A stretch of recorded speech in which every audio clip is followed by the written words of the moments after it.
한국은 결국 굴복할 것이다. 영국 출신 정책 전문가 에드워드가 20년간 써온 보고서의 결론이었습니다. 2025년 9월, 그는 조지아 한국 공장의 간단한 이민 단속을 취재하러 갔습니다. 하지만 그가 본 것은 단순한 단속이 아니었습니다.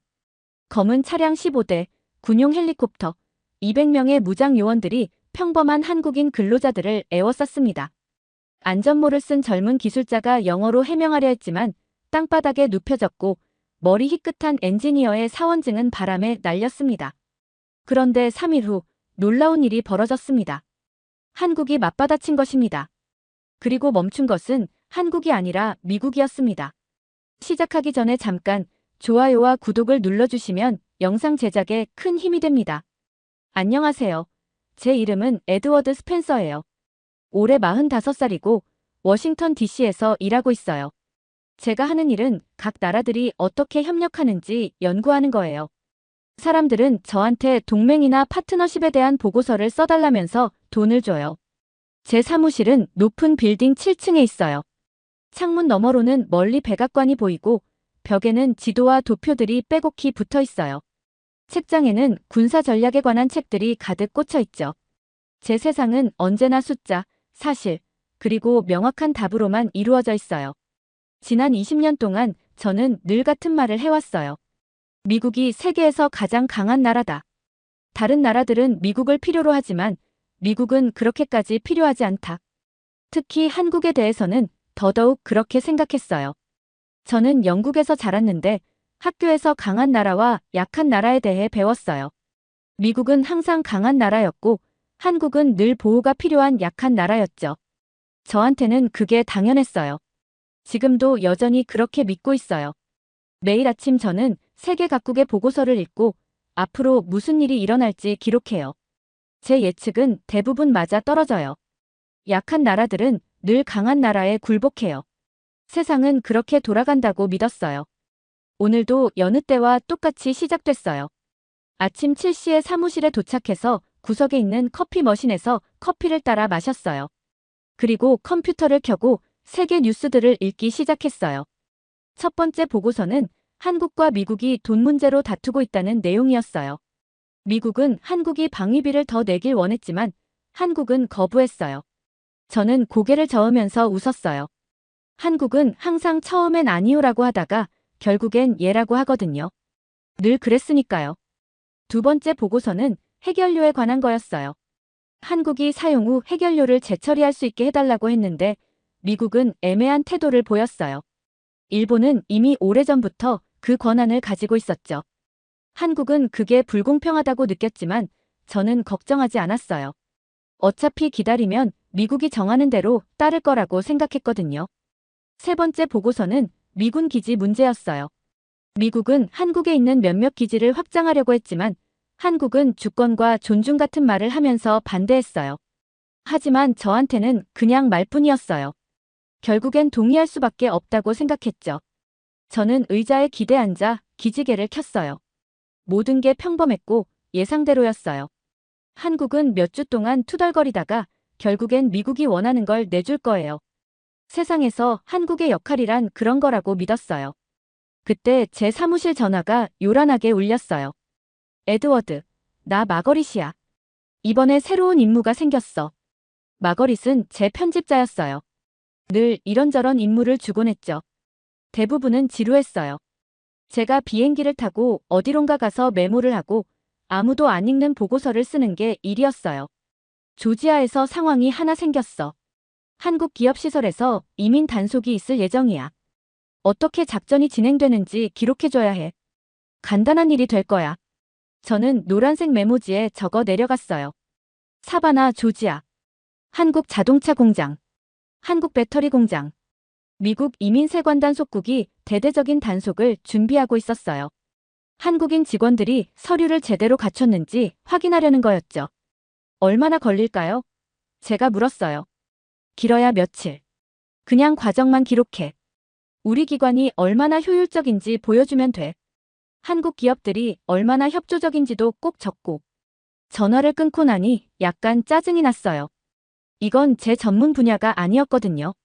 저는 큰 전략을 연구하는 사람이었지 이런 작은 단속건을 다룰 사람이 아니었어요. 그래도 임무는 임무였어요. 저는 책상 서랍을 열고 여행용 수첩을 꺼냈어요. 벌써 37개국을 함께 다닌 수첩이었어요. 두꺼운 종이와 가죽 표지가 있었죠. 새 페이지에 날짜를 적었어요. 2025년 9월 10일. 평소대로 준비물을 챙겼어요. 수첩 2권, 펜 4자루, 녹음기, 노트북. 그리고 가장 좋은 정장을 넣었어요. 임무가 아무리 평범해도 저는 늘 단정하게 보이는 게 중요하다고 생각했어요. 조지아로 가는 비행기는 짧고 지루했어요. 가는 동안에도 한국과 미국 관계에 관한 보고서를 읽었죠. 읽으면 읽을수록 제 생각이 맞다는 확신이 더 커졌어요.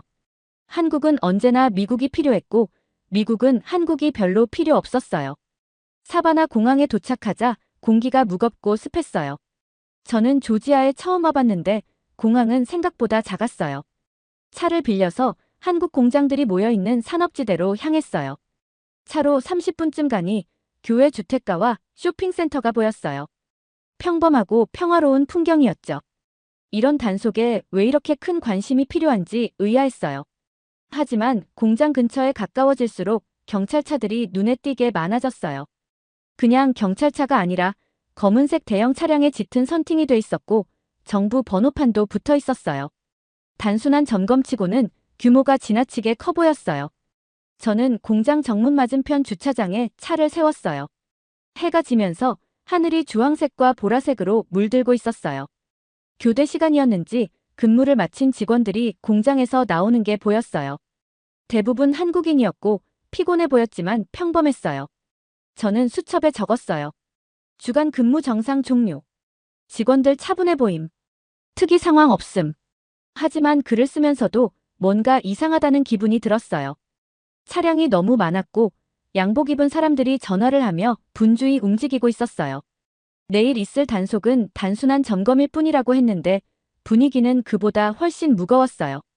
큰일이 벌어질 것 같다는 느낌이 들었어요. 호텔에 도착해 체크인했어요. 방은 3층이었고 창문 너머로 공장의 불빛이 보였어요. 룸서비스를 시켜 먹으면서 책상에 메모들을 펼쳐놨어요. 내일은 단순한 이민 단속을 볼 예정이었어요. 한국인 직원들이 서류를 보여주고 모든 게 정상일 거예요. 저는 그 과정을 기록해서 효율적인 정부 운영에 관한 지루한 보고서를 쓰면 되는 거였죠. 적어도 저는 그렇게 예상했어요. 하지만 내일이 제 세계를 완전히 뒤흔들 줄은 몰랐어요. 힘이란 무엇인지, 나라란 무엇인지, 누가 누구를 진짜로 필요로 하는지에 대한 제 생각이 송두리째 바뀌게 될 거라는 건 상상도 못했어요.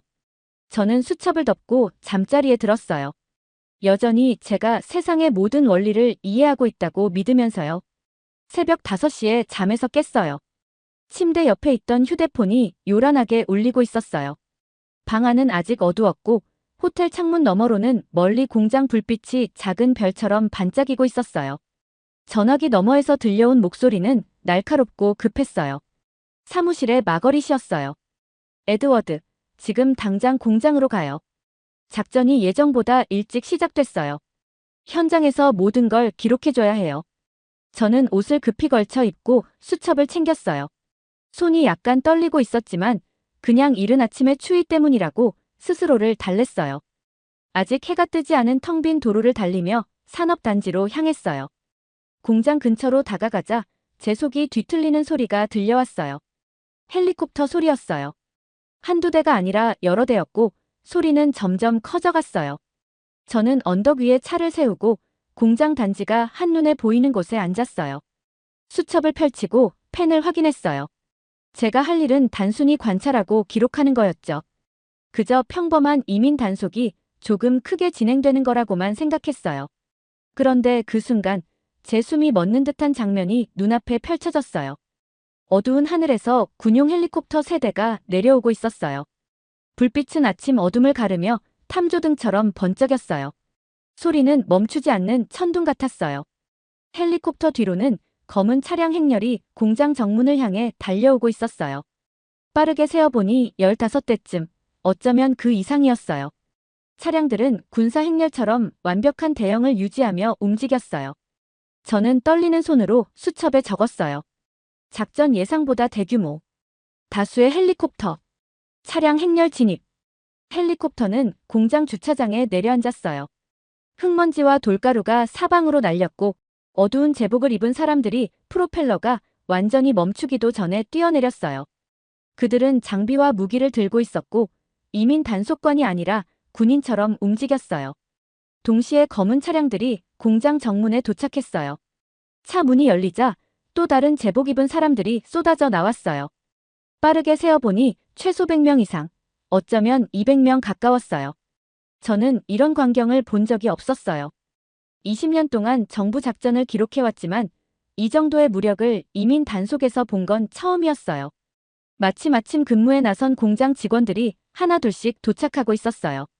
점심 도시락과 커피 보온병을 들고 졸린 표정으로 평범하게 걸어오고 있었죠.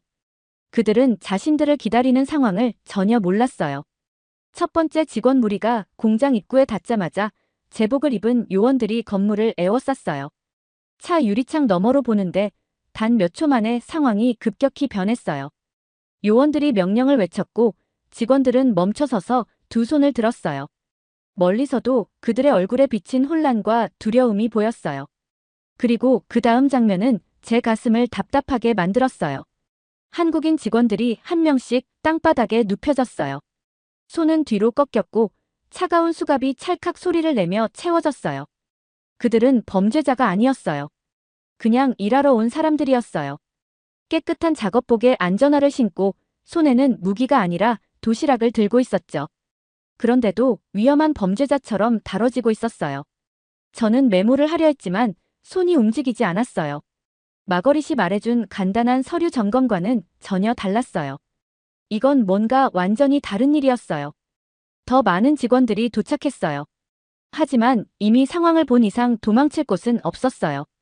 요원들이 사방을 가로막고 있었거든요. 저는 젊은 한국인 남성이 신분증을 꺼내 보이며 요원에게 내미는 걸 봤어요.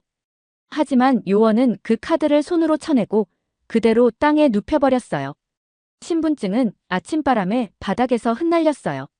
또 다른 직원, 머리가 희끗한 나이든 남자는 영어로 뭔가를 말하고 있었어요. 셔츠 주머니에 달린 사원증을 가리켰지만 요원은 듣지 않았어요. 결국 그 손목에도 수갑이 채워졌어요. 제 무릎 위 수첩은 여전히 펼쳐져 있었지만 기록은 잊어버렸어요. 저는 그저 바라보고 있었어요. 입안이 바짝 말랐고 심장은 평소보다 훨씬 빠르게 뛰고 있었어요. 이건 평범하지 않았어요. 정상적인 일이 아니었어요. 뭔가 크게 잘못됐어요. 저는 휴대폰을 집어들어 마거릿에게 전화를 걸려 했지만 곧 멈췄어요. 뭐라고 말해야 할까요? 당신이 말한 간단한 단속이 군사 작전처럼 보인다고.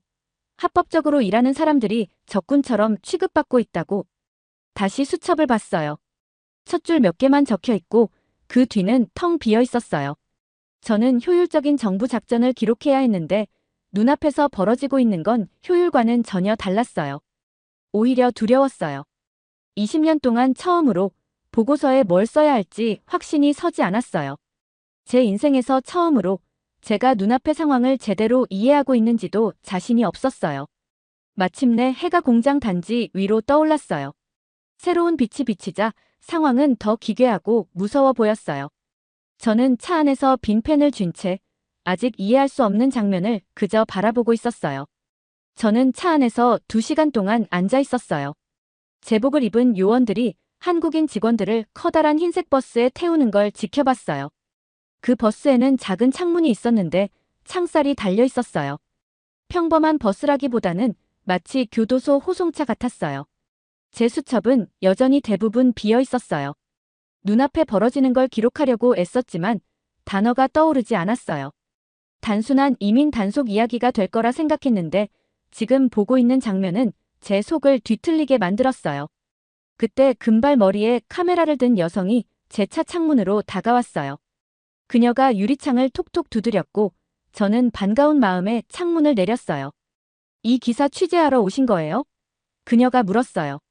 저는 고개를 끄덕였어요. 저는 에드워드 스펜서예요. 정부 작전에 대한 보고서를 쓰고 있어요. 저는 리사 하워드예요. 지역 신문사 기자예요. 그녀는 피곤해 보였지만 눈빛은 단단했어요. 이건 정상적인 작전이 아니에요. 뭔가 크게 잘못됐어요. 리사는 아침 내내 사진을 찍고 사람들을 인터뷰했대요. 그녀가 보여준 수첩에는 이름과 세부 사항이 가득 적혀 있었어요. 제가 한 일보다 훨씬 열심히 움직이고 있었던 거예요. 체포된 사람들 전부 합법적인 서류가 있었어요. 그녀가 말했어요. 유효한 취업비자, 제대로 된 신분증까지요. 제가 아침부터 기록을 다 확인했어요. 그 말은 마치 차가운 물이 제 온몸에 끼얹어진 것 같았어요. 합법적인 근로자들인데 왜 범죄자처럼 체포되는 거죠? 저는 논리적인 설명을 찾으려 했어요. 서류가 빠졌을 수도 있고 기술적인 위반 사항이 있을 수도 있겠다고요. 이 모든 무력 동원이 합리적으로 설명될 수 있어야 한다고 생각했어요. 하지만 리사는 계속 말을 이어갔고 제 머릿속의 핑계들은 점점 무너져 내렸어요. 시기도 의심스러워요. 지금 한국과 미국이 방위비 분담 문제로 갈등 중이잖아요. 해결료 재처리 권한 문제도 있고 미군 기지 협정도 싸우고 있고요. 저는 그 문제들을 아침 보고서에서 다 읽었어요. 하지만 늘 한국은 결국 미국의 요구에 굴복할 거라고 생각했죠. 그게 패턴이라고 믿었어요. 약한 나라는 결국 강한 나라에 굴복한다는 식으로요. 만약 이게 정말 이민 문제가 아니라면 어떡하죠? 리사가 물었어요. 그 질문은 연기처럼 제 사이에 머물렀어요. 제가 그 가능성을 받아들인다는 건 제가 지금 기록해야 하는 이 작전이 사실은 눈에 보이는 것과 다르다는 걸 의미했어요. 제가 처음부터 잘못된 명분으로 여기에 파견됐다는 뜻이기도 했죠. 몇 시간 뒤에는 더 충격적인 소식이 들려왔어요. 한국 자동차 공장이 완전히 가동을 멈췄고 배터리 공장 건설도 중단됐다는 거예요. 수천 명의 미국인 노동자들이 집으로 돌아가야 했어요. 한국인 감독자와 기술자들이 구금되어 있으니 일을 할 수가 없었던 거예요. 저는 마거릿에게 전화를 걸어 그 사실을 보고했어요. 그냥 공식 입장만 따라요.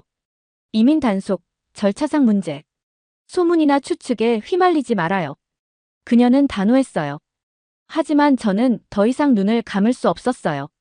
절차상 문제라는 이름으로 수십억 달러의 제조업이 마비됐고 미국 노동자들이 임금을 잃고 있었어요. 한국 기술자들이 구금됐다는 뉴스에 주요 기업 주가도 폭락하고 있었어요. 오후에는 구금된 한국인 직원들이 있는 수용소 앞에 나가 있었어요. 가족들이 거기에 모여 있었어요. 한국인 아내들과 아이들은 남편과 아버지에 대한 정보를 알려달라며 손팻말을 들고 있었어요. 한 7살쯤 되어 보이는 여자아이가 작업복 차림의 남성이 찍힌 사진을 들고 있었어요. 아이는 주변 사람들에게 계속 아빠를 못 봤냐고 물어봤고 옆에서 엄마는 아이를 꼭 안은 채 조용히 울고 있었어요. 저는 그 아이를 보면서 가슴 한쪽이 무너져 내리는 걸 느꼈어요. 이건 이민법이나 국가 안보의 문제가 아니었어요. 가족을 가진 평범한 사람들이 정치적 게임의 희생양이 되고 있는 거였어요. 그날 저녁 리사가 더 많은 자료를 보여줬어요. 한국 기업들은 단지 조지아주에서만 중요한 게 아니라 미국이 중국에서 제조업을 되찾아오려는 전체 계획의 핵심이었다는 거예요.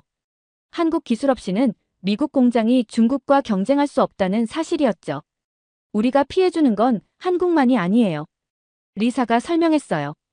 우리 스스로의 경제 미래를 망치고 있는 거예요. 그날 밤 저는 호텔방에서 거의 빈 수천만 바라보고 있었어요. 지난 20년 동안 저는 미국의 힘과 외국의 의존성에 대한 확신에 찬 보고서를 써왔어요. 누가 누구를 필요로 하는지는 분명하다고 믿었어요. 하지만 오늘 하루는 전혀 다른 모습을 보여줬어요. 미국 공장은 한국 기술자들을 필요로 했어요. 미국 노동자들은 한국의 전문성을 필요로 했어요. 미국의 경제 계획은 한국의 협조 없이는 불가능했어요.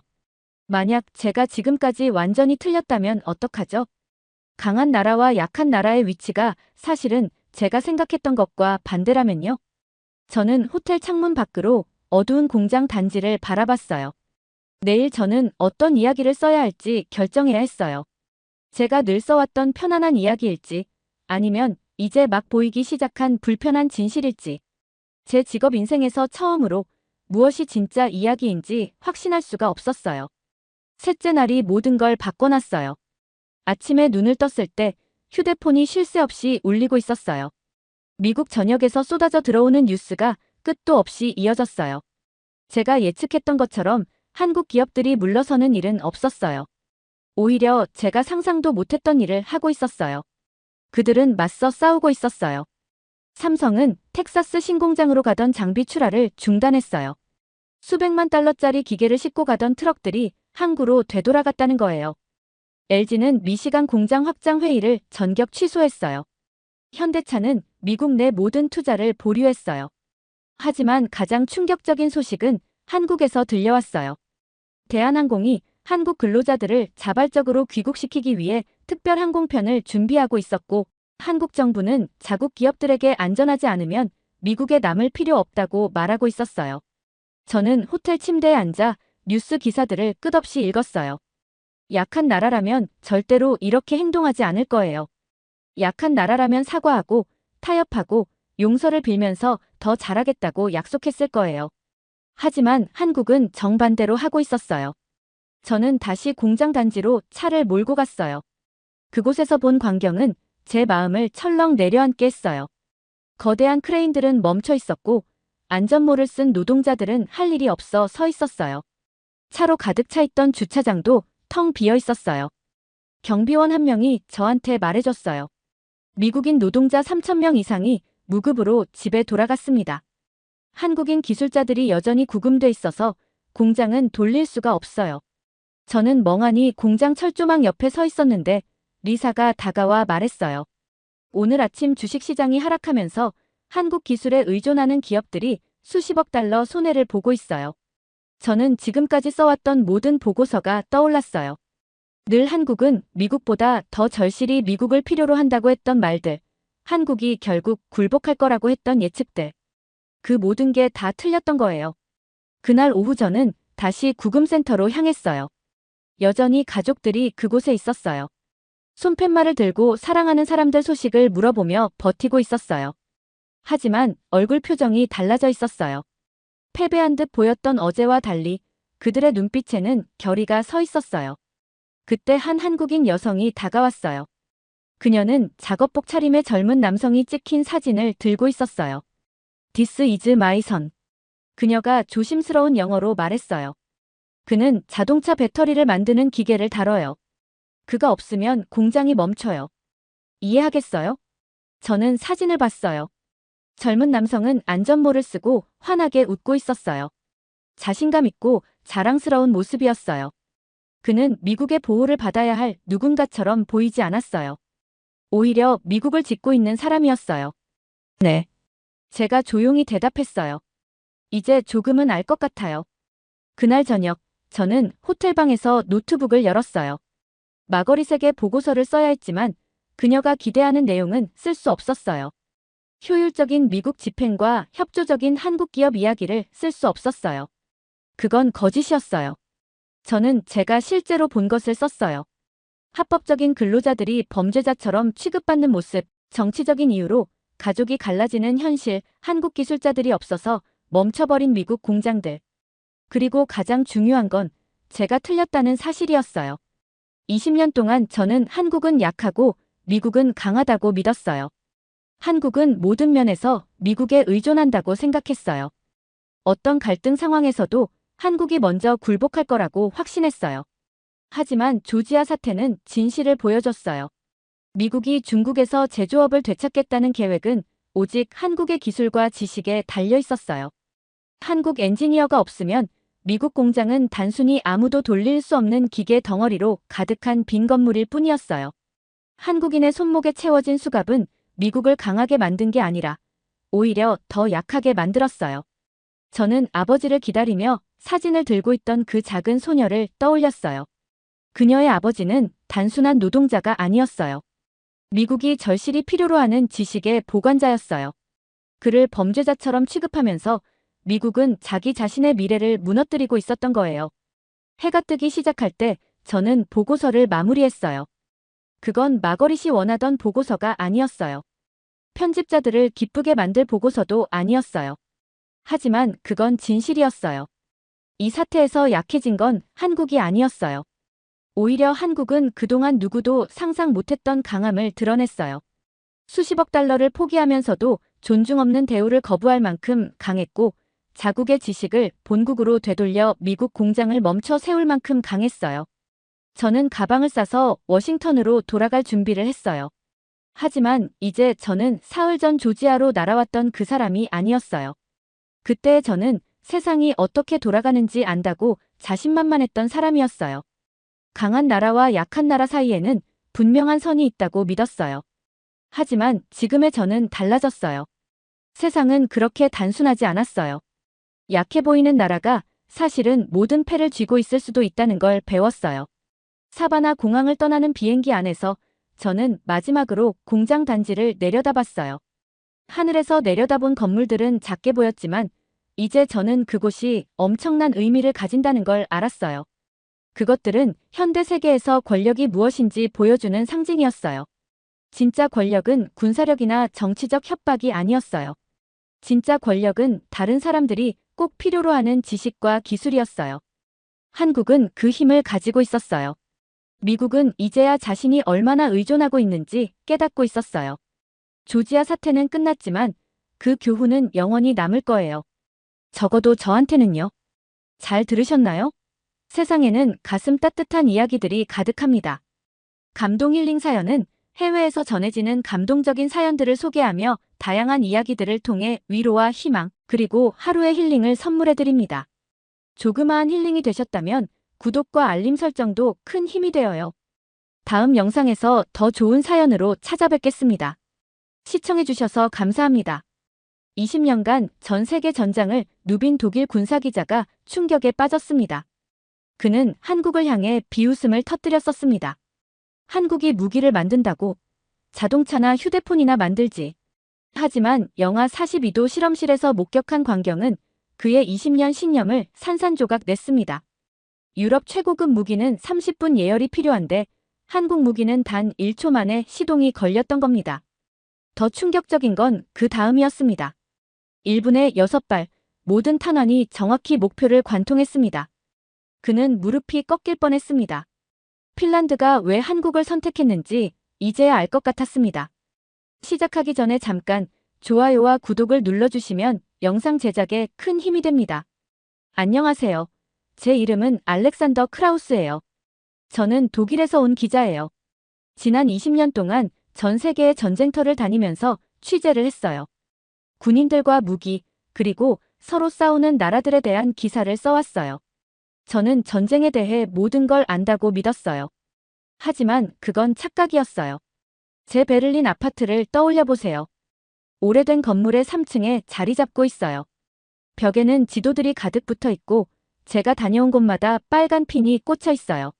아프가니스탄, 이라크, 시리아, 보스니아 핀들은 마치 지도 위에 떨어진 핏방울 같았어요. 제 책상은 항상 엉망이에요. 신문이 작은 산처럼 쌓여 있고 군사 잡지들이 온통 널려 있어요. 저는 커피를 너무 많이 마시고 잠은 늘 부족했어요. 이게 전쟁 기자의 삶이었어요. 저는 도시를 가로지르는 전차를 봤어요. 사막을 행군하는 군인들도 지켜봤어요. 수천 명을 지휘하는 장군을 직접 인터뷰하기도 했어요. 그렇게 20년이 흐른 뒤 저는 세상이 어떻게 돌아가는지 다 안다고 믿게 됐어요. 큰 나라가 전쟁에서 이겨요. 작은 나라는 져요. 이게 제 규칙이었고 단 한 번도 어긋난 적이 없었어요. 유럽 무기는 세계 최고예요. 미국 무기도 꽤 훌륭해요. 러시아 무기는 튼튼하지만 오래됐고 중국 무기는 값싼 모조품에 불과했어요. 아시아 무기요? 사람들이 아시아 무기를 얘기하면 저는 웃어넘겼어요. 한국은 자동차, 휴대폰, 대중음악 같은 것만 만드는 나라였어요. 한국 무기를 누가 사겠어요? 제겐 우스운 얘기였어요. 2월 15일은 평범하게 시작했어요. 아침 6시에 일어나서 작은 부엌에서 커피를 내렸어요. 책상에 앉아 아침 뉴스를 보던 중이었죠. 그때 제 휴대폰이 울렸어요. 화면에는 한스 베버라는 이름이 떴어요. 한스는 제가 일하는 신문의 편집장이에요. 그는 보통 큰일이 생길 때만 이른 아침에 전화를 해요. 알렉산더, 특종이 있어요. 저는 커피를 한 모금 마시며 기다렸어요. 한스는 뭐든지 크게 말하는 사람이에요. 그의 특종은 대부분 그리 특별하지 않았거든요. 러시아 전차들이 핀란드 쪽으로 움직이고 있어요. 엄청 많아요. 핀란드 정부가 겁에 질렸어요. 이 말에 저는 정신이 번쩍 들었어요. 핀란드와 러시아는 긴 국경을 맞대고 있어요. 러시아가 정말 침공을 한다면 유럽 전체에 큰 문제가 될 수 있었어요. 몇 대나 움직였는데요? 제가 물었어요. 200대쯤. 아마 그 이상일 거예요. 핀란드 국경에서 불과 20km 떨어져 있대요. 핀란드가 도움을 요청하고 있어요. 저는 고개를 끄덕였어요. 익숙한 이야기였거든요. 큰 나라가 작은 나라를 위협하고 작은 나라는 다른 큰 나라들한테 도움을 청하는 거예요. 도움을 받을 때도 있고 못 받을 때도 있었죠. 제가 어디로 가면 돼요? 헬싱키요? 그래요. 그런데 이번엔 이상한 점이 있어요. 핀란드가 독일이나 프랑스, 영국에 도움을 청하지 않았어요. 한국에 요청했대요. 저는 거의 커피를 떨어뜨릴 뻔했어요. 한국이요? 한국 말하는 거예요? 맞아요. 한국이 핀란드에 무기를 팔고 싶어 해요. 큰 포 같은 거요. 핀란드가 진지하게 고려하고 있대요. 저는 웃음을 터뜨리고 말았어요. 참을 수가 없었어요. 핀란드가 한국 무기를 사다니요? 제 눈에는 토끼에게 늑대로부터 보호해달라고 부탁하는 쥐처럼 보였어요. 쓰기도 편하겠네요. 제가 한스에게 말했어요. 작은 나라가 절망적인 선택을 한다. 아시아 값싼 무기를 산다. 결국 침공당한다. 제가 예전에 수도 없이 써본 기사잖아요. 그럴지도 모르죠. 그런데 핀란드는 꽤 진지한 것 같아요. 한국 군사 대표단이 오늘 헬싱키에 도착할 거래요. 당신도 가야 해요. 저는 지도를 봤어요. 3년 전 헬싱키에 갔을 때 꽂아둔 핀을 발견했어요.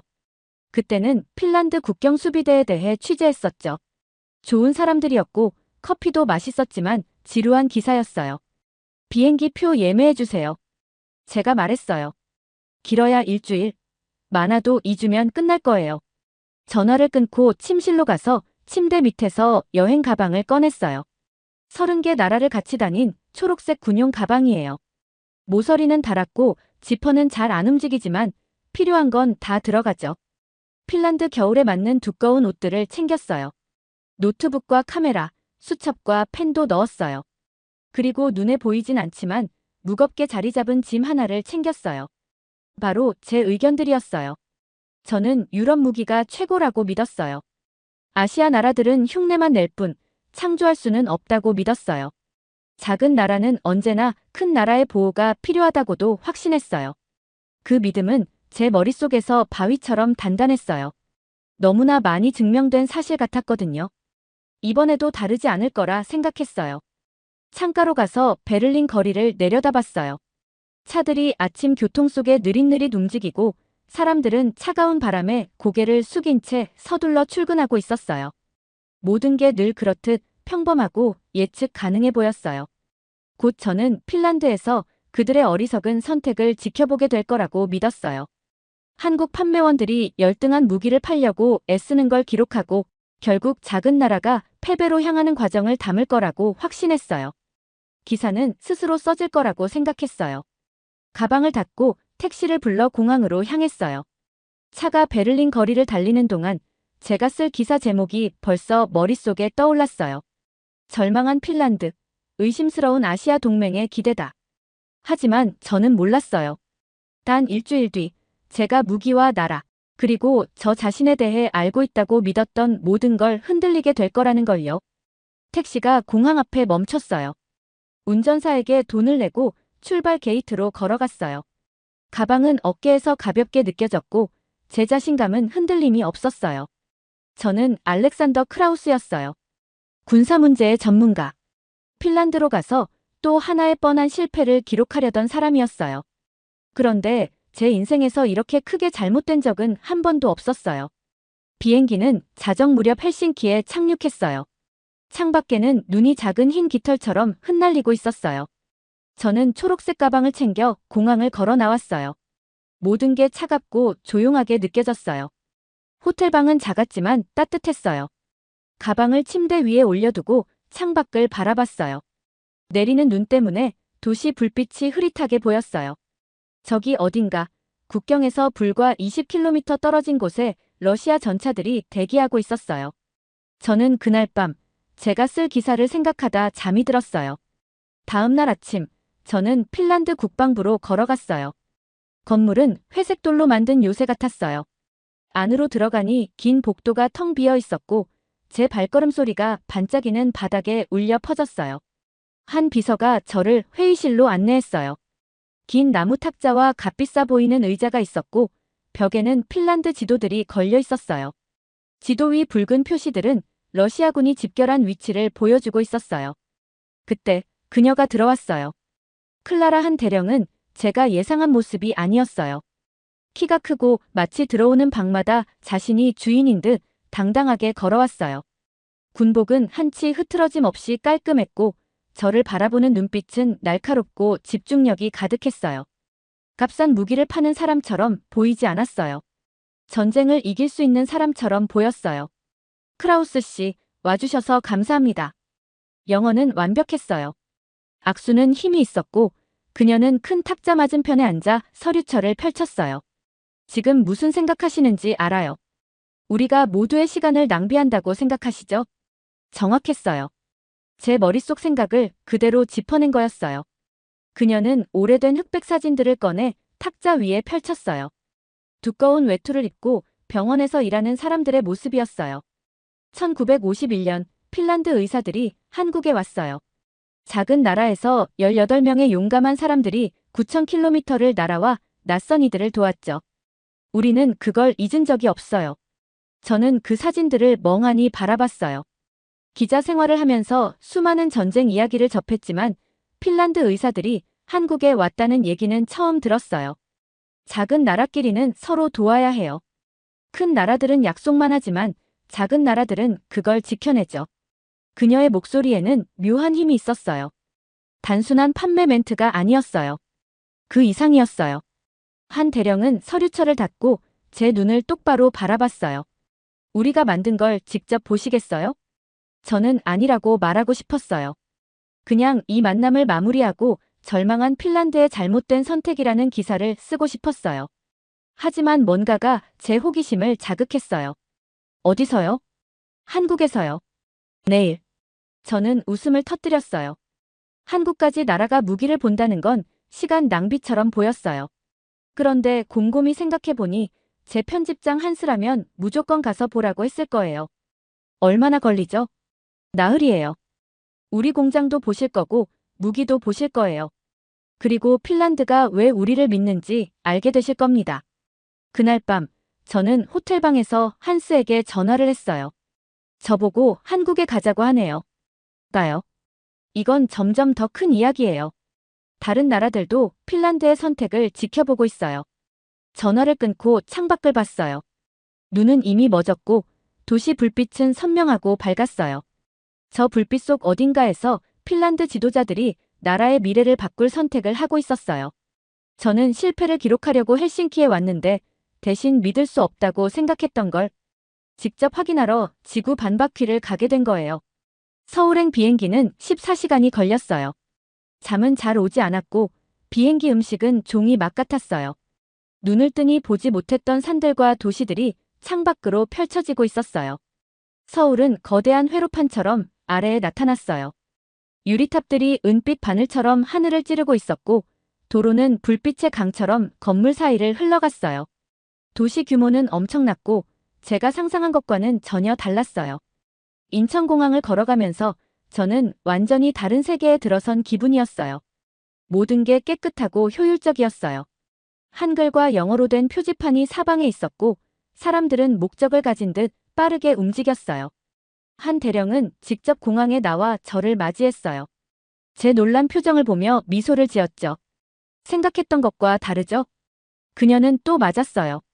저는 훨씬 작고 오래되고 초라할 거라고 예상했거든요. 그런데 제 눈앞에는 세계에서 가장 현대적인 도시 중 하나가 펼쳐져 있었어요. 우리는 검은 차를 타고 서울 거리를 달렸어요. 도로는 넓고 북적였고 양옆에는 유리와 강철로 된 현대식 건물들이 벽처럼 늘어서 있었어요. 건물 전체를 덮은 디지털 화면에서는 눈이 시릴 정도로 선명한 광고들이 쏟아지고 있었어요. 내일은 비무장지대에 가요. 한 대령이 말했어요. 우리가 왜 이런 걸 만드는지 직접 알게 되실 거예요. 저는 고개를 끄덕이며 창밖을 바라봤어요. 제 안에서 무언가 바뀌고 있었어요. 늘 제게 확신을 주던 목소리가 점점 조용해지고 있었어요. 20년 만에 처음으로 제가 무슨 기사를 쓸지 확신할 수 없게 되었어요. 서울 도로 위를 달리는 차는 제가 상상하지 못했던 세상 속으로 저를 더 깊이 데려가고 있었어요. 제 가방 안노트는 아직 비어 있었지만 이제는 예측할 수 없는 이야기를 기다리고 있었어요. 저는 깨닫기 시작했어요. 제가 알던 한국은 전부 틀렸다는 걸요. 그리고 제가 한국에 대해 틀렸다면 세상 다른 것들에 대해서도 틀렸던 게 아닐까 하는 생각이 들었어요. 다음 날 아침, 저희는 서울에서 북쪽으로 차를 몰고 갔어요. 겨울숲으로 덮인 산길을 따라 도로가 이어졌고 2시간이 지나 도착한 곳은 제 인생을 완전히 바꿔놓을 장소였어요. 비무장지대, 바로 남북한의 경계선이었어요. 언덕 위에 자리 잡은 콘크리트 건물을 상상해보세요. 안쪽에는 커다란 창이 북쪽을 향하고 있었어요. 저는 망원경을 들고 그 창가에 서 있었어요. 비어있는 땅 너머로 북한의 감시초소가 보였어요. 제 옆에는 박태강 소령이 함께 서 있었어요. 그는 한 대령보다 젊어 보였고 35살쯤 되어 보였어요. 군복은 단정했지만 그의 손은 오랜 세월의 훈련과 노동으로 거칠었어요. 저기 작은 언덕들 보이시나요? 그가 창 너머를 가리켰어요. 저는 망원경으로 바라봤어요. 언덕은 평화롭고 비어있는 것처럼 보였어요. 저 안에 포병 진지가 숨어 있어요. 서울까지 4분이면 포탄이 날아갈 수 있죠. 망원경을 쥔 제 손이 조금씩 떨리기 시작했어요. 이건 훈련도 연습도 아니었어요. 매일 진짜 무기가 진짜 사람들을 겨누고 있는 현실이었어요. 70년이요. 박소령이 낮은 목소리로 말했어요. 70년 동안 우리 가족을 겨누는 총구 속에서 살아왔습니다. 저는 망원경을 내리고 그를 바라봤어요. 유럽에서 전쟁은 이미 역사책 속 이야기처럼 느껴졌는데 이곳에서는 아직 끝나지 않았던 거예요. 단지 잠시 멈췄을 뿐이었어요. 제가 한국에 대해 알던 모든 게 어리석게 느껴졌어요. 이 사람들은 장난감이나 남의 걸 베끼는 게 아니었어요. 살아남기 위해 무기를 만드는 거였어요. 다음 날, 저희는 창원의 한 공장으로 갔어요. 겉으로 보기엔 평범한 산업단지 건물이었어요. 회색 벽에 작은 창문들, 그리고 자동차로 가득 찬 주차장이 있었죠. 그런데 안은 달랐어요. 축구장 10개 크기만한 공간 안에서 거대한 금속 공룡 같은 기계들이 조립 라인을 따라 움직이고 있었어요. 용접 불꽃이 튀었고 공기에는 뜨거운 쇳내와 기름 냄새가 가득했어요. 그리고 그 속에서 마치 금속 괴수처럼 줄줄이 생산되고 있는 게 있었어요. 바로 K9 자주포였어요. 저는 포병 무기를 여러 번 봤어요. 유럽의 것도, 미국의 것도, 러시아의 것도요. 그런데 이건 달랐어요. 더 세련되고 더 현대적이었어요. 마치 기존의 개념을 새로 다시 만들어낸 듯 했어요. 시험을 보시겠어요? 한 대령이 물었어요. 저는 고개를 끄덕였어요. 사실 속으로는 보고 싶지 않았어요. 제가 믿어왔던 걸 지키고 싶었거든요. 그들은 저를 영하 42도의 실험실로 데려갔어요. 제가 살면서 겪었던 가장 추운 겨울보다 더 혹독한 온도였어요. 한 대형 K9 자주포가 그 한가운데 서 있었어요. 거대한 거인이 잠든 것 같았어요. 유럽 포병 무기는 이런 추위에선 예열에 30분이 걸려요. 잘 보세요. 기술자가 버튼을 눌렀어요. 그런데 K9의 엔진은 곧바로 즉시 살아났어요. 30분도 5분도 아니었어요. 단숨에 시동이 걸렸어요. 그리고 사격이 시작됐어요. 한 발, 두 발, 1분 안에 6발을 발사했어요. 총알은 모두 정확히 목표 지점에 꽂혔어요. 영하 42도의 혹한 속에서도 말이에요. 저는 얼어붙은 호수 위 얼음이 갈라지는 소리를 들은 것처럼 머릿속 어딘가가 와르르 무너지는 걸 느꼈어요. 그날 저녁, 우리는 다시 서울로 돌아왔어요. 호텔방에 앉아 빈 노트를 바라봤어요. 20년 동안 저는 무기에 대해 기사를 써왔어요. 어떤 게 좋은지, 어떤 게 나쁜지, 어느 나라 무기가 최고인지 알고 있다고 믿었어요. 하지만 그건 틀렸어요. K9 자주포는 단순히 좋은 수준이 아니었어요. 제가 유럽에서 본 어떤 무기보다 뛰어났어요. 더 빨리 발사했고 더 혹독한 환경에서 작동했고 가격은 독일 장비의 절반이었어요. 어쩌다 이런 걸 놓쳤을까요? 어떻게 우리 모두가 이걸 못 봤을까요? 저는 DMZ에서 창밖을 바라보던 박소령을 떠올렸어요. 핀란드 의사들의 사진을 보여주던 한 대령도 생각났어요. 그리고 그 얼어붙은 시험장에서 발사되던 K9 자주포도요. 그들은 70년 동안 살아남는 법을 배워왔던 거예요. 유럽이 정치 싸움으로 허비하는 동안 한국은 실제로 작동하는 무기를 만들고 있었어요.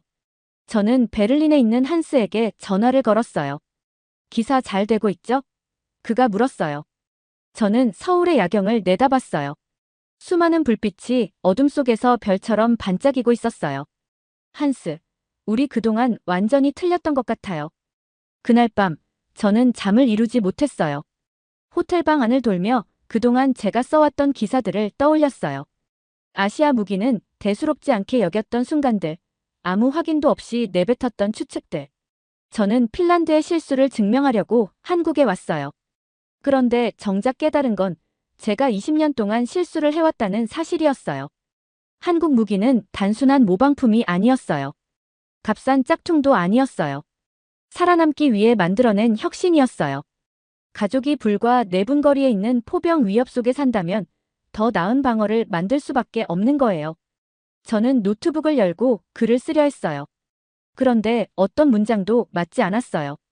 쓰는 단어마다 예전의 알렉산더, 모든 걸 안다고 믿던 그 사람이 말하는 것 같았어요. 이제 막 불가능한 광경을 눈앞에서 본 새로운 알렉산더는 이 이야기를 어떻게 써야 할지 알 수 없었어요. 창밖으로는 서울이 여전히 살아 움직이고 있었어요. 이 도시 어딘가에서는 작은 나라를 지킬 무기를 만드는 엔지니어들이 있었어요.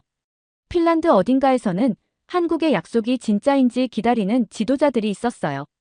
그리고 제 머릿속에서는 20년간 쌓아온 확신이 폭격을 맞은 벽처럼 무너져 내리고 있었어요. 저는 이제 아무것도 확신할 수 없었어요. 그리고 그건 제가 다녀온 어떤 전쟁터보다 더 무섭게 다가왔어요. 3주 뒤, 저는 다시 핀란드로 돌아왔어요. 하지만 이번에는 모든 게 달라져 있었어요. 땅은 두꺼운 흰 눈에 덮여 있었고 공기는 너무 차가워서 숨 쉬는 것조차 아플 정도였어요. 저는 핀란드 북부의 들판에 서 있었고 그 주위에는 핀란드 군인들과 한국 군사 고문들이 함께 있었어요. 눈밭 위에는 K9 자주포 6대가 거대한 금속 괴물처럼 웅크리고 있었어요. 이건 공장에서 보여주는 시범이 아니었어요. 따뜻한 건물 안에서 하는 통제된 시험도 아니었어요. 진짜 전쟁을 준비하는 현장이었어요. 러시아 전차들은 국경에 더 가까이 다가와 있었어요. 이제는 불과 15km 거리였죠. 핀란드 지도자들은 제2차 세계대전 이후 가장 위험한 순간이라고 말했어요. K9 자주포는 불과 이틀 전에 도착했어요. 핀란드 군인들은 한국 교관들과 48시간 동안 훈련만 받았을 뿐이었어요. 이제 그 무기들이 나라를 지켜낼 수 있는지 증명해야 했어요. 박소령은 제 옆에 서 있었어요. 그의 숨은 차가운 공기 속에서 흰 구름처럼 피어올랐어요. 겉으론 침착해 보였지만 그의 눈빛에는 걱정이 담겨 있었어요. 지금이 가장 중요한 순간입니다. 그는 낮게 말했어요. 핀란드 포병 장교들은 태블릿을 들여다보며 모여 있었어요. 화면에는 숫자와 지도가 빛나고 있었고 무전기에서는 좌표와 목표 정보가 쉼없이 흘러나왔어요. 저는 수첩을 꺼내 들었지만 손이 너무 시려워 글씨를 쓸 수가 없었어요. 그래서 그냥 집어넣고 눈앞의 장면을 마음속에 새기기로 했어요. 새벽 3시 47분, 첫 번째 K924를 발사했어요. 그 소리는 단순한 소음이 아니었어요. 하늘에서 떨어진 천둥이 땅을 때리는 것 같았어요. 불빛이 번쩍이며 눈밭을 주황색으로 물들이고 다시 어둠이 찾아왔어요. 두 번째 포가 발사됐어요. 세 번째, 네 번째, 6대 모두가 거대한 심장박동처럼 규칙적인 리듬으로 불을 뿜기 시작했어요. 18분 동안 K9 자주포는 러시아 진지를 향해 불을 쏟아냈어요. 그 굉음은 핀란드 전역을 흔드는 지진 같았어요. 핀란드 군인들은 놀라움이 가득한 얼굴로 지켜보고 있었어요. 이건 그들의 할아버지가 쓰던 낡은 대포가 아니었어요. 혹독한 날씨 속에서도 완벽하게 작동하는 미래의 무기였어요. 사격이 멈췄을 때 오히려 고요함이 낯설게 느껴졌어요. 제 귀에는 아직 울림이 남아있었고 화약 냄새가 보이지 않는 연기처럼 차가운 공기 속에 떠돌고 있었어요. 전방 관측병들이 결과를 보고했어요. 108발이 발사됐고 106발이 정확히 러시아의 관측소와 보급지역을 명중했어요. 그리고 가장 중요한 건 러시아 전차들이 핀란드 국경에서 물러나기 시작했다는 거였어요. 얼어붙은 들판에서 뜨거운 포신에서 김이 오르는 걸 지켜보면서 저는 마침내 20년 동안 제가 놓쳤던 걸 깨달았어요. 이건 단순히 한국 무기가 유럽 무기보다 낫다는 이야기가 아니었어요. 필요가 혁신을 만든다는 이야기였어요. 생존이 무언가에 달려있다면 그건 완벽하게 작동할 수밖에 없었어요. 한국은 70년 동안 위험 옆에서 살아왔어요. 그들이 만든 무기는 다른 게 다 실패하더라도 반드시 작동해야 했어요. 화려하지만 추위에 멈추는 장비는 필요 없었어요.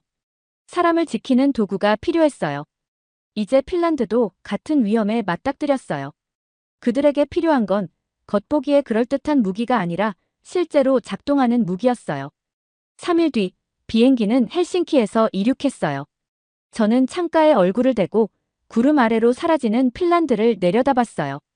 제 가방 안에는 새로운 생각들로 가득한 수첩이 있었어요. 작은 나라들이 서로를 돕는 이야기, 진짜 힘이 무엇인지에 대한 깨달음, 그리고 제가 알던 모든 것에 대한 의문들이 담겨 있었어요. 비행기 테이블 위에 올려둔 제 노트북 화면에는 새 기사 첫 문장이 떠 있었어요. 7,000km 떨어진 한국과 핀란드는 똑같은 문제를 안고 있었다. 더 크고 강한 이웃이 그들의 존재를 위협할 때 어떻게 살아남을 것인가? 두 나라가 함께 찾아낸 답은 세계가 군사력에 대해 생각하는 방식을 바꾸고 있다. 이건 제가 쓰려고 했던 이야기가 아니었어요. 3주 전만 해도 저는 핀란드의 절망과 한국의 열등한 무기에 대해 쓸 거라고 생각했어요. 그런데 지금 제가 쓰고 있는 건 혁신과 생존, 그리고 결코 포기하지 않는 힘에 대한 이야기였어요. 베를린 아파트로 돌아왔을 때 겉모습은 그대로였어요. 제 책상은 여전히 산더미처럼 쌓인 신문으로 덮여 있었고 벽에는 빨간 핀들이 꽂힌 지도들이 걸려 있었어요. 하지만 저는 달라져 있었어요. 책상에 앉아 빨간 핀들을 바라봤어요. 그건 모두 큰 나라가 작은 나라를 이기는 이야기를 썼던 흔적들이었어요. 제가 현장에 가기도 전에 결말을 알고 있다고 착각했던 순간들이었죠. 제가 잘못 쓴 이야기가 얼마나 많았을까요? 크기가 작거나 다르거나 멀다는 이유로 과소평가한 나라가 얼마나 많았을까요? 저는 서랍에서 파란 핀 하나를 꺼냈어요. 그리고 지도 위 거대한 이웃들 사이에 끼어 있는 한국에 꽂았어요. 그리고 수첩에 새로운 규칙을 적었어요. 작다고 약한 게 아니다. 다르다고 틀린 게 아니다. 언제나 생존의 지혜를 찾아라. 6개월 뒤 제 책 작은 나라, 큰 천둥이 출간됐어요. 그 책은 유럽 군사학교에서 필수 교재가 되었고 더 중요한 건 저에게 겸손을 가르쳐준 첫걸음이 되었어요. 저는 여전히 전쟁 기자 알렉산더 크라우스예요. 여전히 위험한 곳을 찾아다니며 무기와 갈등에 대해 글을 써요. 하지만 이제는 다른 눈으로 세상을 봐요. 예상치 못한 곳에 숨어있는 힘을 찾고 필요 속에서 태어난 지혜에 귀 기울여요. 세상이 바뀐 게 아니었어요. 제가 바뀐 거였어요. 그리고 어쩌면 그게 가장 중요한 승리였을지 몰라요. 잘 들으셨나요? 세상에는 가슴 따뜻한 이야기들이 가득합니다. 감동 힐링 사연은 해외에서 전해지는 감동적인 사연들을 소개하며 다양한 이야기들을 통해 위로와 희망, 그리고 하루의 힐링을 선물해드립니다. 조그마한 힐링이 되셨다면 구독과 알림 설정도 큰 힘이 되어요. 다음 영상에서 더 좋은 사연으로 찾아뵙겠습니다. 시청해주셔서 감사합니다. 베를린의 한 영화 감독이 사무실 벽을 바라봤습니다.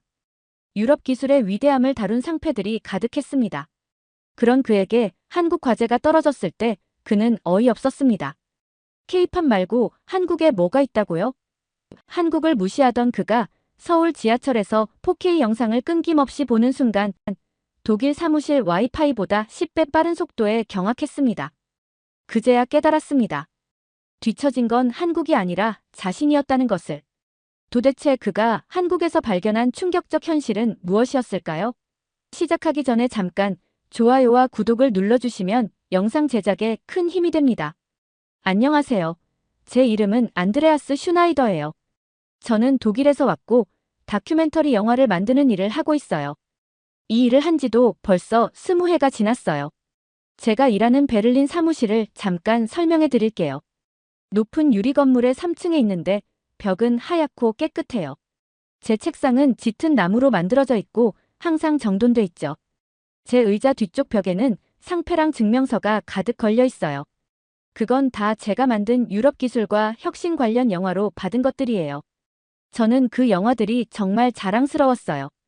독일 공장을 다룬 라인 산업의 신화라는 작품도 있고 유럽 군사 기술을 보여준 나토의 방위력도 있어요.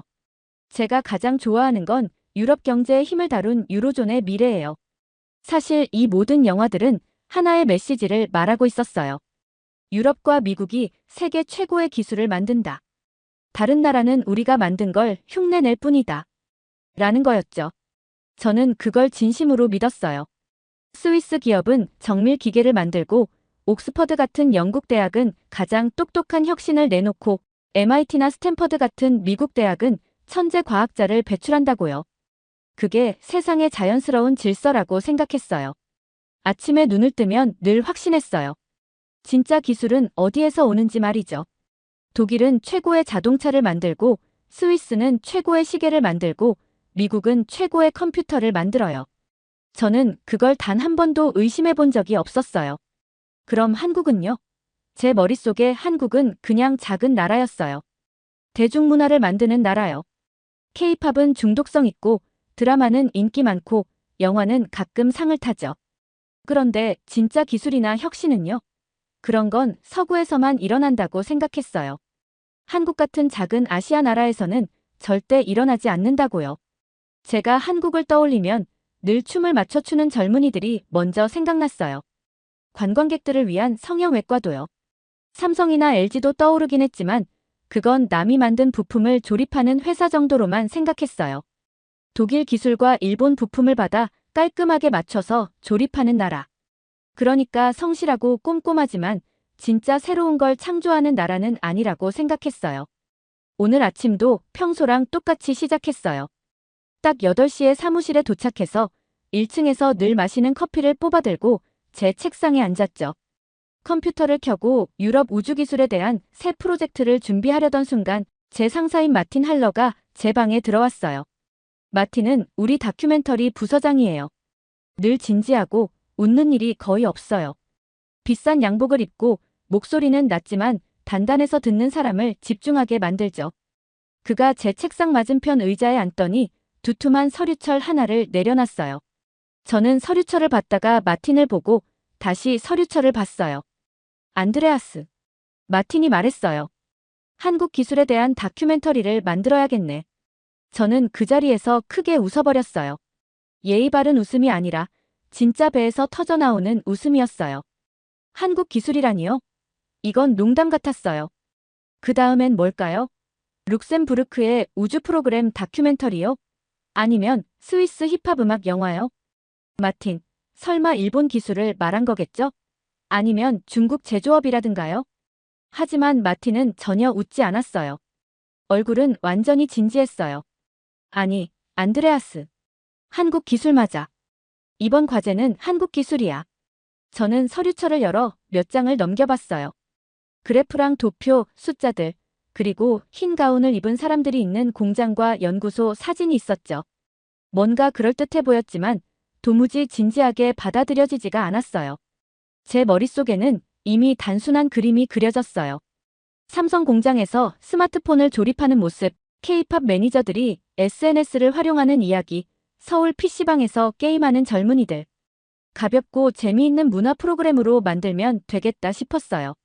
하지만 중요한 주제는 아니라고 생각했죠. 그래서 마틴에게 물었어요. 이거 짧게 끝내는 프로젝트겠죠? 한 30분짜리. 우리 문화 프로그램 시간대에 들어갈 정도. 그런데 마틴은 고개를 천천히 저었어요. 아니, 안드레아스. 이건 정규 다큐멘터리야. 최소 90분 이상. 황금 시간대에 방송될 거고 풀 제작비가 들어간다. 순간 마음이 무거워졌어요.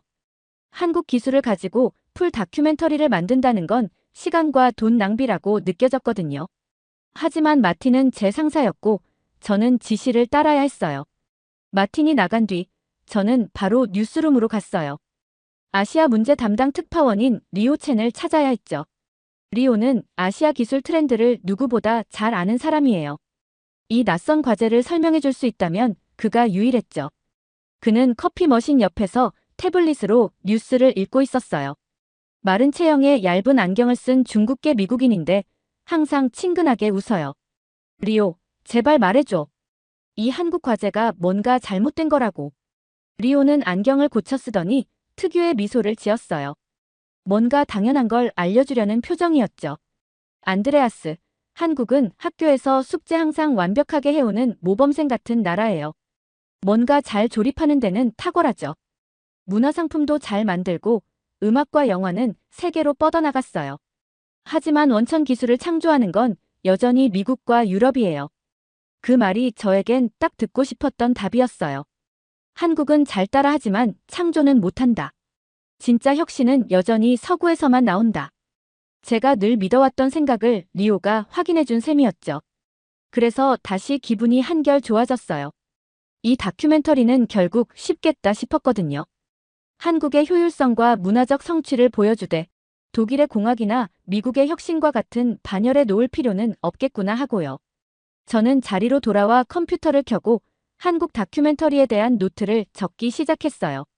그런데 마음 한켠에서는 계속 불편했어요. 왜 회사가 굳이 이런 프로젝트에 돈을 쓰는 걸까? 유럽의 성취에 대한 영화를 또 만드는 게 훨씬 낫지 않나? 저는 그때까지 전혀 몰랐어요.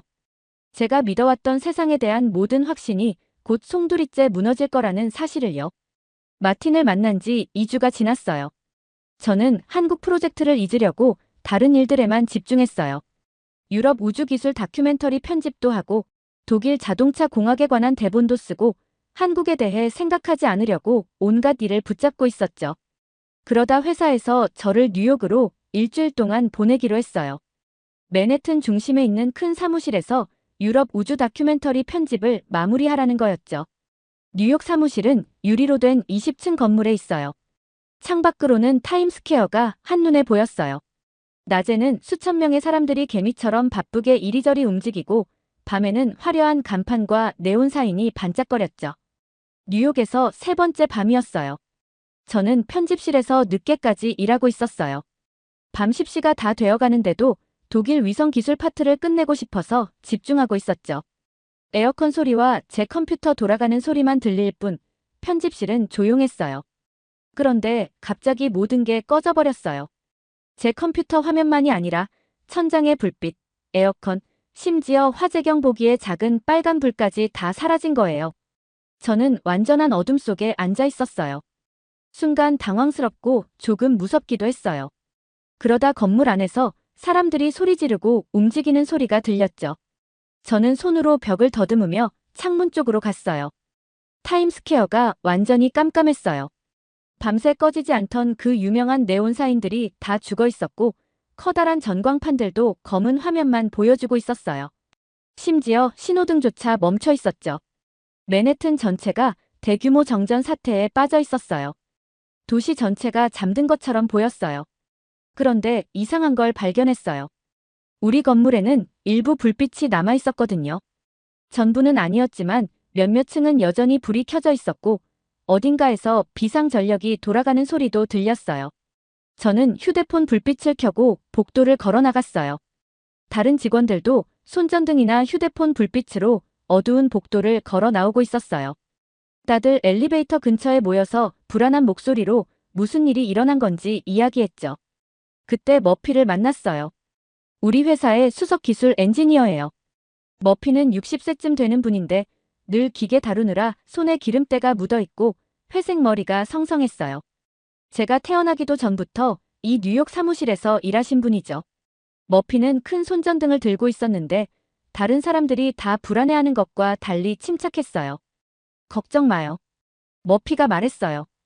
우리 비상전력 시스템은 잘 돌아가고 있어요. 오늘 밤 내내 전기 문제 없을 거예요. 저는 호기심이 생겼어요.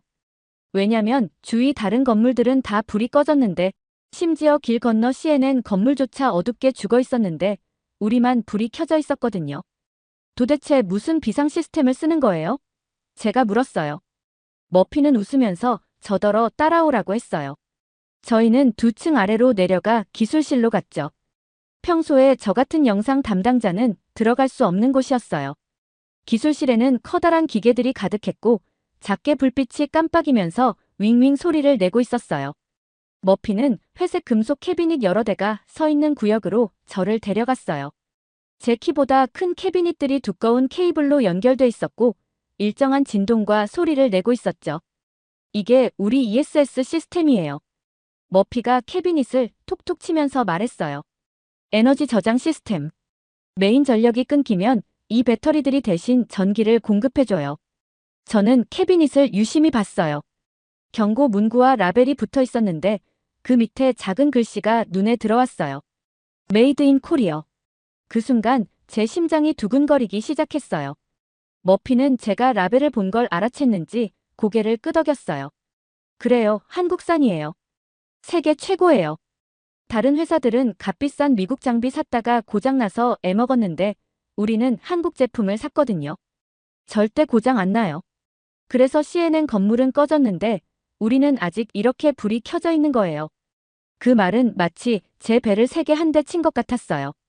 맨해튼 전체가 정전으로 멈췄을 때 한국 기술이 우리 건물을 살아있게 만들고 있었던 거예요. 한국 엔지니어링이 미국 장비보다 더 믿을 만하다는 사실이 눈앞에 있었죠. 그 작은 회색 캐비닛에 붙은 라벨이 제가 믿어왔던 세계관의 첫 균열을 낸 거였어요. 저는 그 지하실에서 한국 기계들이 어둠 속에서 묵묵히 윙윙대는 소리를 들으면서 제가 기술에 대해 안다고 믿어왔던 게 틀렸을 수도 있겠다고 처음으로 생각했어요. 3시간이 지나서야 맨해튼 불빛이 다시 돌아왔어요. 하지만 제 머릿속에 켜진 의문은 꺼지지 않았어요. 그 작은 글씨, 메이드 인 코리어.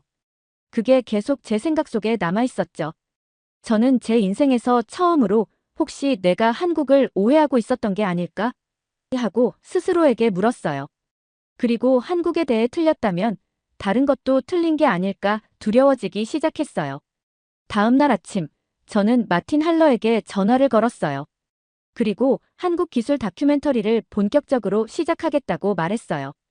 그 지하실에서 본 게 도대체 뭔지 반드시 이해해야겠다고 느꼈거든요. 저는 알고 싶었어요. 한국이 정말 어디까지 할 수 있는 나라였는지를요. 맨해튼 정전 사태가 있고 3일 뒤, 저는 다시 베를린에서 마틴 할러와 마주 앉아 있었어요. 그런데 이번에는 제가 묻는 질문이 달라졌어요. 마틴, 한국 기술에 대한 데이터를 더 봐야겠어요. 뉴욕에서 본 비상전력 시스템이 계속 마음에 걸려요. 그제야 제가 알던 마틴이 처음으로 미소를 지었어요. 그는 지난번보다 훨씬 두꺼운 붉은색 서류철을 꺼내더니 제 앞에 두었어요. 표지에는 이렇게 적혀 있었어요. 기밀, 한국 기술 의존도. 서류철을 펼치는 순간 제 손이 떨리기 시작했어요. 첫 장에는 미국의 주요 기술 기업들과 그들의 장비 중 몇 %가 한국에서 온 건지 적혀 있었어요.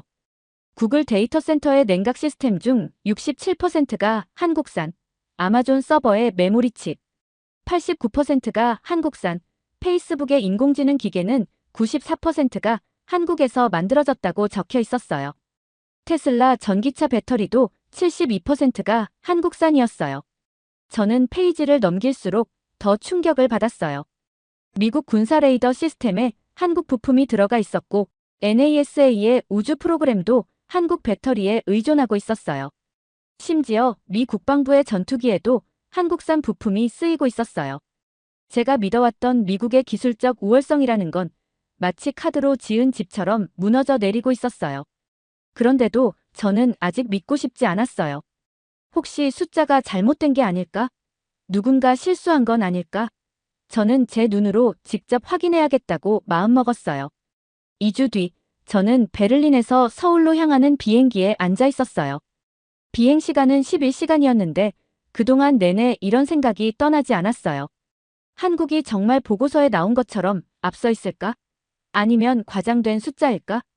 비행기가 인천공항에 착륙하기 시작했을 때 창밖을 내다본 저는 숨이 막힐 정도였어요. 서울이 거대한 불빛 회로판처럼 펼쳐져 있었거든요. 예상보다 훨씬 큰 도시였고 고층 건물 사이사이로는 마치 빛의 강처럼 고속도로가 흘러 있었어요. 모든 게 체계적이고 현대적이었어요. 비행기에서 내리자마자 첫 번째 놀라움이 찾아왔어요. 입국 심사가 20초도 안 걸린 거예요. 별다른 서류도 없고 질문도 없었어요. 그냥 여권을 스캔하니 바로 통과됐어요. 베를린에서는 최소 10분은 걸리는데 말이에요. 짐도 딱 화면에 표시된 시간에 맞춰 나왔어요.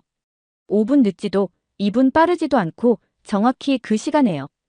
공항 와이파이는 비밀번호도 동의 절차도 필요 없이 자동으로 연결됐고 속도는 제가 독일집에서 쓰는 인터넷보다 10배는 빨랐어요. 밖으로 나와 택시에 탔는데 뒷좌석 화면에 요금과 이동 경로가 실시간으로 표시됐어요. 호텔에 도착해서는 휴대폰을 단말기에 살짝 대니 바로 결제가 됐어요. 현금도 카드도 필요 없었죠. 공항에서 서울 도심까지 30분 동안 제 눈앞에는 믿기 힘든 장면들이 펼쳐졌어요. 모든 버스 정류장에는 몇 분 뒤 버스가 오는지 전자 안내판이 정확히 표시되고 있었고 지하철 입구에는 유리문이 자동으로 열리고 닫혔어요. 건설 현장에서는 로봇이 사람을 도와 건물을 세우고 있었죠. 하지만 진짜 충격은 다음 날 서울 거리를 걸으면서 찾아왔어요. 횡단보도 바닥에는 휴대폰을 보면서 걷는 사람들을 위해 LED 불빛이 깔려 있었고 인도 밑에는 겨울에 눈을 녹이는 난방 장치가 설치돼 있었어요. 식당에서는 QR코드를 찍으면 종업원과 대화하지 않아도 바로 주문할 수 있었어요. 지하철역에 들어가자 수천 명의 사람들이 마치 물 흐르듯 움직이고 있었어요. 혼잡하지도 않았고 완벽하게 정돈돼 있었죠. 안내판은 3가지 언어로 표시돼 있었고 열차는 2분마다 도착했어요. 객차 안 화면에는 다음 역뿐 아니라 5역 뒤까지 도착 시간과 소요 시간이 정확히 표시돼 있었어요. 지하철 안에서도 제 휴대폰으로 4K 영상을 끊김없이 볼 수 있었어요. 독일 사무실 와이파이보다 훨씬 빠르고 안정적이었어요. 이건 단순한 첨단 기술이 아니었어요. 너무 완벽하게 작동해서 사람들의 눈에조차 보이지 않는 기술이었어요. 독일에서는 기차가 5분 안에 제 시간에 도착하면 자랑스러워하는데 한국에서는 5초 오차 안에 도착하는 게 당연해서 아무도 놀라지 않았어요. 그때 저는 깨달았어요. 단순히 다른 나라에 온 게 아니었어요. 저는 미래에 도착한 거였어요. 이미 완벽하게 작동하는 미래예요. 우리가 따라잡으려 애쓰는 동안 한국은 이미 한참 앞서 있었던 거예요. 그날 밤 호텔 침대에 누워 천장을 바라보며 하루 동안 본 것들을 곱씹었어요. 한국은 서구 기술을 베끼는 나라가 아니었어요. 서구 기술을 넘어선 나라였어요. 뒤처진 건 오히려 우리였죠. 제 인생에서 처음으로 저는 과거에서 온 여행자가 내일을 방문한 듯한 기분을 느꼈어요. 한국에서 보낸 마지막 일주일은 제가 스스로와 세상을 어떻게 바라보는지 완전히 바꿔놓았어요. 저는 3일 동안 한국 기업들을 방문했어요. 첫 번째로 간 곳은 한국의 구글이라 불리는 네이버였어요. 판교에 있는 본사는 마치 공상과학 영화 속 장면 같았어요. 유리 건물들이 수정탑처럼 하늘로 뻗어 있었고 안에서는 로봇들이 조용히 복도를 오가면서 커피와 서류를 각 사무실로 나르고 있었어요. 그곳에서 기술 총괄인 강민호 씨를 만났어요.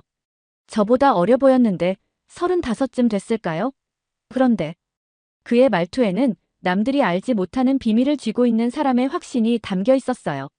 강민호 씨는 저에게 그들의 번역 기술을 보여줬어요.